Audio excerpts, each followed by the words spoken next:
ओम श्री साईराम। ओम श्री साई फलप्रदाय नमः। आपल्या कर्माची फळे प्रदान करणाऱ्या श्री साईंना आमचा नमस्कार असो। आपल्या कर्माचे फळ भगवान बाबा त्वरित कसे देतात हे सांगणारी ही कहाणी। भगवान बाबांनी सन 1968 मध्ये पूर्व आफ्रिकेला भेट दिली होती। त्यावेळी तेथील एका गृहस्थांनी भगवान बाबांविषयी प्रथमच ऐकले, परंतु आपण त्यांचे दर्शन घ्यावे असे त्याच्या मनात आले नाही। एवढेच नव्हे तर तेथील एका कार्यक्रमात भाग घेण्यासाठी त्याच्या पत्नीला जायचे होते, म्हणून तिला तिथे सोडून तो बाहेरूनच निघून गेला। त्याच दरम्यान त्याच्या एका जवळच्या मित्राने त्याला सांगितले की केवळ स्वामींच्या कृपेनेच माझा मधुमेह बरा झाला। तेव्हा मात्र त्याला स्वामींचे दर्शन घ्यावे असे प्रकर्षाने वाटू लागले, परंतु त्याला असे समजले की आजच भगवान बाबा भारतात परत जाण्यास निघणार आहेत।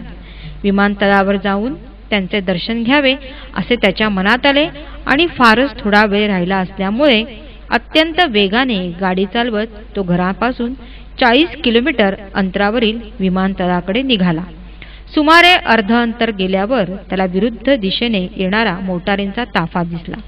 त्यातील ओळखीच्या व्यक्तींना पाहून त्याने आपली गाडी थांबवून त्यांना विचारले, तुम्ही विमानतळावरून येत आहात काय? त्यावर ती मंडळी म्हणाली, आत्ताच भगवान बाबांनी भारताकडे प्रयाण केले, त्यांना निरोप देऊनच आम्ही परतत आहोत। हे ऐकल्यावर त्यांच्याबरोबर परतण्याचे सोडून तो अधिकच वेगाने विमानतळाकडे जाऊ लागला। रस्त्यात स्वामींची क्षमायाचना करताना तो म्हणाला, तुम्ही माझ्या घरच्या अगदी जवळ आला होतात तरी मी तुमचे दर्शन घेतले नाही। आता मला तुमची थोरवी समजली। मी जर काही पुण्य कर्म केले असेल तर मला तुमचे दर्शन द्या। प्रार्थना संपता संपताच तो विमानतळाजवळ पोहोचला।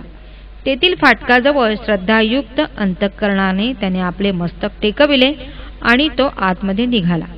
पुढे जाताच त्याला धावपट्टीवर एक विमान उतरत असल्याचे दिसले।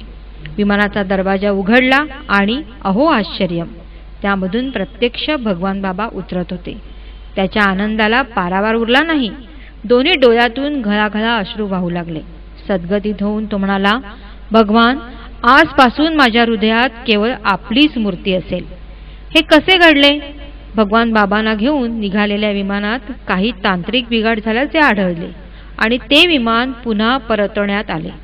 काही मिनिटातच हा तांत्रिक बिघाड दूर करण्यात आला आणि भगवान बाबा परत निघाले।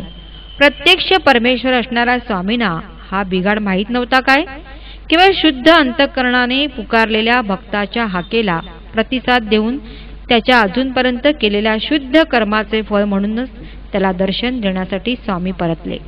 स्वामी म्हणतात, कर्म हे असे बीज आहे की त्यापासून वृक्ष निर्माण होऊन त्याचे फळ हे मिळणारच, परंतु हे कर्मबीज वैराग्याच्या अग्नीत भाजले तर निष्फळ होऊन दुःखांपासून माणसाची मुक्तता होते। ओम श्री सत्यसाई नाथार्पणमस्तु।